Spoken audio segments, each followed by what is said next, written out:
Olá, meus irmãos, a paz do Senhor Jesus. Eu sou a pastora Renata Caruso, da Igreja Missão Ictus no Brasil. E hoje eu estou aqui mais uma vez com você para mais uma leitura cronológica da Bíblia em um ano. Hoje, dia 20 de agosto, nós estamos fazendo aqui a leitura dos últimos capítulos de Jeremias, que é do capítulo 50 ao 52. E eu li com vocês no último vídeo até o capítulo 51, metade do capítulo 51, tá? Então agora nós vamos finalizar. Eu vou entrar então aqui no onde eu parei, né, do capítulo 51, versículo 27. Eu vou começar a partir do versículo 27. Jeremias,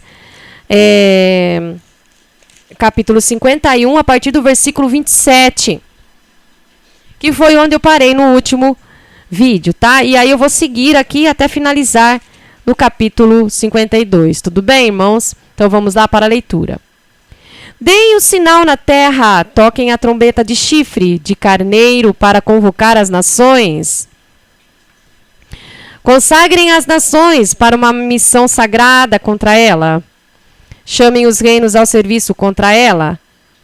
Ararat, Mini e Askenaz, alistem-se. Designem um marechal de campo. E reúnam cavalos, hordas de cavalo, como uma nuvem de gafanhotos. Consagrem as nações para uma missão sagrada contra ela. O rei dos medos, seus líderes e o povo. A própria terra treme de pavor, se contorce de dor, aterrorizada pelos meus planos contra a Babilônia. Planos de transformar a terra da Babilônia numa paisagem lunar sem vida, terra devastada. Os soldados babilônios pararam de lutar. Eles estão escondidos em cavernas e nas ruínas. Covardes, desistiram sem lutar uma única batalha. Acabou-se a valentia. As casas da Babilônia foram incendiadas. As portas da cidade foram arrancadas. Os mensageiros entram correndo, um atrás do outro, trazendo relatos ao rei da Babilônia, confirmando que sua cidade é uma causa perdida. Os vaus dos rios estão todos tomados. O fogo come o capim dos brejos. Os soldados desertam a torto e a direito. O Senhor dos Exércitos de Anjos, disse que isso aconteceria. A Babilônia é um terreiro de pisar trigo, na época da debulha. Muito em breve a colheita chegará, e então a palha sairá voando. Nabucodonosor, rei da Babilônia, mastigou meu povo e cuspiu fora os ossos. Ele limpou o prato, reclinou-se na cadeira e soltou um estrondoso arroto, como qualquer glutão. A senhora Sião diz que a brutalidade de que fui vítima atinja também a Babilônia. E Jerusalém diz: o sangue que derramei seja atribuído aos caldeus. Então eu, o Eterno, intervenho e digo: eu estou do seu lado, defendendo sua causa. Eu sou seu vingador. Você terá sua desforra. Vou secar os rios da Babilônia. Vou fechar suas nascentes. A Babilônia será um monte de entulho, revirado por cães e gatos sem dono. Um terreno para despejo de lixo. Uma cidade fantasma. Os babilônios serão como os leões e seus filhotes vorazes rugindo por comida. Pois vou preparar para eles uma refeição, na verdade, um banquete. Eles vão beber até cair. Caídos de bêbado, vão dormir e nunca mais vão acordar. É o decreto do Eterno. Vou arrastar e levar esses leões para o matadouro, como os cordeiros, carneiros e cabras de que nunca mais se ouvirá nada. A Babilônia está acabada, o orgulho de todas as nações está no chão. Que tombo ela levou!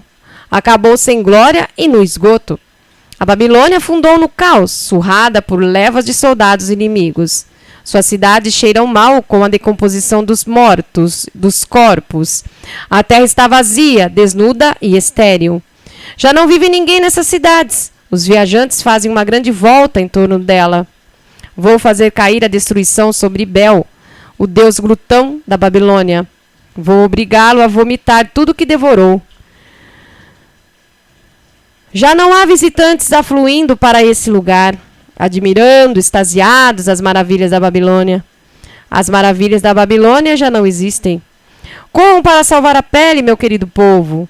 Corram e não olhem para trás. Saiam deste lugar enquanto podem, este lugar torrado pela ira do fogo do Eterno.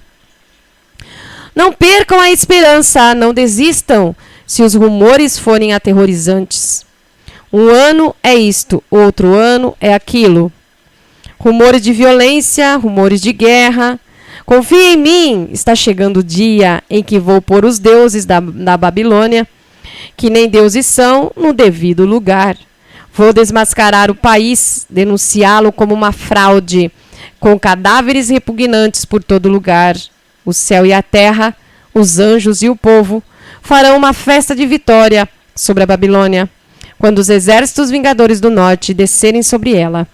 É o decreto do Eterno. A Babilônia tem de cair para compensar os mortos na guerra de Israel. Os babilônios serão mortos por causa da matança que promoveram. Mas vocês, exilados que escaparam da morte, fujam o mais rápido que puderem. No seu longo e distante exílio, lembre-se do Eterno. Mantenham Jerusalém na sua memória. Como fomos humilhados, escarnecidos e ridicularizados, chutados de um lado para o outro por tanto tempo. Que mal sabemos quem somos. E mal sabemos o que pensar. Nosso antigo santuário, a casa do Eterno, foi profanado por estranhos. Eu sei, mas confie em mim. A hora está chegando, é o decreto do Eterno. Quando eu trouxer a destruição sobre os deuses que nem deuses são, e sobre toda esta terra, os feridos vão gemer. Mesmo que a Babilônia subisse por uma escada até a lua e puxasse a escada para que ninguém pudesse subir depois, isso não me impediria. Eu faria de tudo para que meus vingadores a alcançassem. É o decreto do Eterno. Mas escutem, estão ouvindo?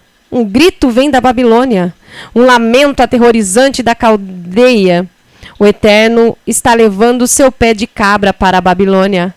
Vamos ouvir seus últimos sons, dores agudas de morte, como ondas quebrando.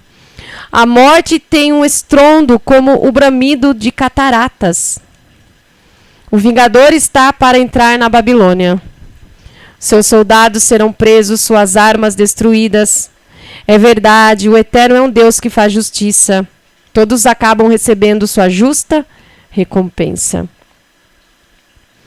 Vou embebedar todos eles, príncipes, sábios, governadores, soldados.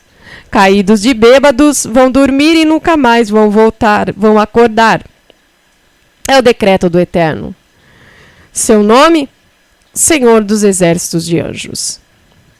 O Senhor dos Exércitos de Anjos diz: as muralhas da cidade de Babilônia, aquelas muralhas maciças, serão arrasadas. As portas da cidade, aquelas portas enormes, serão queimadas.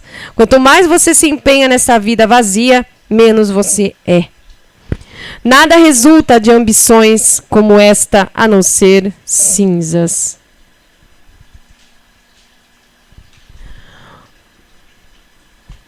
O profeta Jeremias deu uma tarefa a Seraías, filho de Nerias, filho de Maazéias, quando Seraías foi com Zedequias, rei de Judá, para a Babilônia. Isso aconteceu no 4º ano do reinado de Zedequias. Seraías era o responsável pelos preparativos da viagem. Jeremias tinha escrito num pequeno livro todos os males que aconteceriam com a Babilônia. Ele disse a Seraías: quando você chegar à Babilônia, leia isto em público, e leia também: tu, ó Eterno, disseste que irias destruir este lugar de modo que nada poderia viver aqui, nem humano nem animal. Seria uma terra devastada, pior que todas as terras devastadas, numa nulidade eterna. Quando tiver terminado de ler a página, amarre uma pedra a ela, jogue-a no rio Eufrates e observe-a enquanto ela afunda.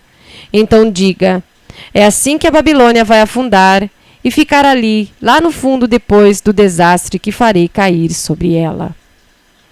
Jeremias capítulo 52. A destruição de Jerusalém. Zedequias tinha 21 anos de idade quando começou a reinar em Judá. Foi rei em Jerusalém durante 11 anos. O nome da sua mãe era Amutal, filha de Jeremias. Sua cidade natal era Líbna. Com relação ao Eterno, Zedequias foi apenas mais um rei mau, igual a Jeoaquim. A origem da destruição que veio sobre Jerusalém e Judá foi a ira do Eterno. O Eterno virou as costas para eles como um ato de juízo. Zedequias rebelou-se contra o rei da Babilônia e Nabucodonosor veio contra Jerusalém com o exército inteiro. Armou acampamento e isolou a cidade, construindo barreiras ao redor dela. Ele chegou no 10º mês do 9º ano no reinado de Zedequias.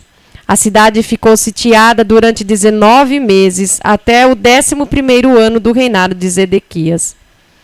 No 4º mês do 11º ano de Zedequias, no dia 9 do mês, a fome era tão terrível que não havia uma só migalha de pão para o povo comer. Então os babilônios abriram brechas na muralha e entraram na cidade. Na escuridão da noite, o exército judeu fugiu por uma abertura na muralha, pela porta que ficava entre as duas muralhas acima do jardim real. Eles escaparam por entre as fileiras dos babilônios, que cercavam a cidade, dirigindo-se para o Jordão pelo caminho do vale da Arabá. Mas os babilônios os perseguiram e os alcançaram na planície de Jericó. Mas a esta altura o exército de Zedequias havia desertado. Os babilônios capturaram Zedequias e o levaram ao rei da Babilônia. Em Ribla de Ramate, a este o julgou e deu sua sentença ali mesmo. Então o rei da Babilônia matou os filhos de Zedequias na frente dele. A execução sumária de seus filhos foi a última coisa que Zedequias pôde ver, porque depois foi cegado pelos babilônios. Em seguida, o rei da Babilônia matou todos os oficiais de Judá. Acorrentado, Zedequias foi levado para a Babilônia. O rei da Babilônia o lançou na prisão, onde ele permaneceu até o dia da sua morte. No 19º ano de Nabucodonosor, como rei da Babilônia, no dia 7 do 5º mês, Nebuzaradã, o príncipe representante da Babilônia, chegou a Jerusalém. Ele queimou e arrasou o templo do Eterno. Avançou depois para o palácio real e acabou com a cidade inteira. Ele queimou tudo e pôs as tropas que estavam com ele para derrubar as muralhas da cidade.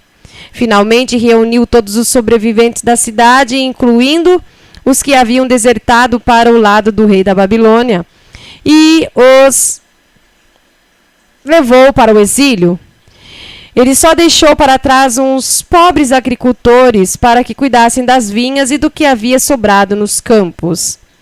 Os babilônios quebraram as colunas de bronze, os suportes e o grande tanque de bronze, o mar, que estava no templo do Eterno, e levaram o bronze para a Babilônia. Também levaram os diversos utensílios do templo, feitos à mão, como também os incensários de ouro e de prata, e as bacias em que se recolhia o sangue dos sacrifícios, usados no serviço da adoração do templo. O representante do rei não deixou nada, levou cada pedaço de metal que conseguiu encontrar.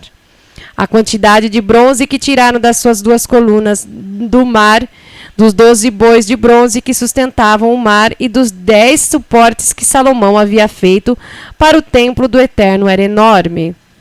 Nem conseguiram pesar tudo.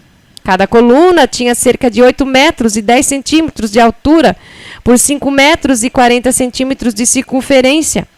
As colunas eram ocas e tinham a espessura de 4 dedos. No topo de cada coluna, 2 metros e 20 centímetros à sua altura, havia 96 romãs igualmente espaçadas no lado. No total, havia 100 romãs acima da peça entrelaçada.